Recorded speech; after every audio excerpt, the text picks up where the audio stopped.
Допрва почнуваат големите проблеми на бизнисот, предупредува првиот човек на Стопанската комора на Македонија Бранко Азески. Според него, потешкотиите со ликвидноста ќе се интензивираат кон средината на мај, а драстичен пат на извозот веќе ќе има од јуни. Компаниите кои ја контактираат комората секојдневно се жалеле на бројни проблеми. Азески очекува владата точно да каже колку пари ќе се потрошат, во кои рокови и кои дејности ќе се подржат. Овој месец нарачките се сведени на минимум, што значи дека третиот квартал може да биде катастрофално лош. Според наши сознанија, на почетокот на јуни ќе има проблеми металопреработувачката индустрија, а од јули и останатите гранки. Се најавуваат и проблеми при увозот со оглед на актуелната ситуација и кај добавувачите. Според анкетата на Сојузот на стопански комори, пак бизнисите трпат огромни штети уште од март. Дури половина од фирмите се изјасниле дека загубите од работењето минатиот месец им биле помеѓу 80 и 100%.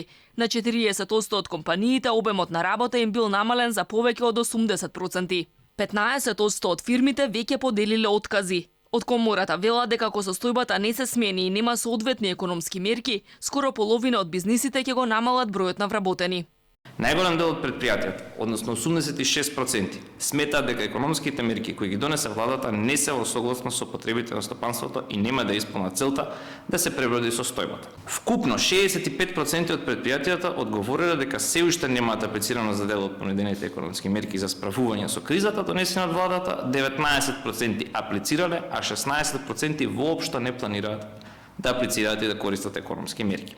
Критики стигна и од Стопанската комора на Северозападна Македонија. На најавите дека ќе почнат да се пишуваат казни за неносење маски и ракавици, нивните членки реагираат дека одговорни за однесувањето и дисциплината на луѓето треба да бидат органите на редот, а не бизнисите, односно директорите. Владината уредба со законска сила предвидува глоба од 2000 евра за компаниите и 500 евра за одговорното лице во деловниот простор, ако му дозволат влез на потрошувачот без заштитна опрема во нивните објекти.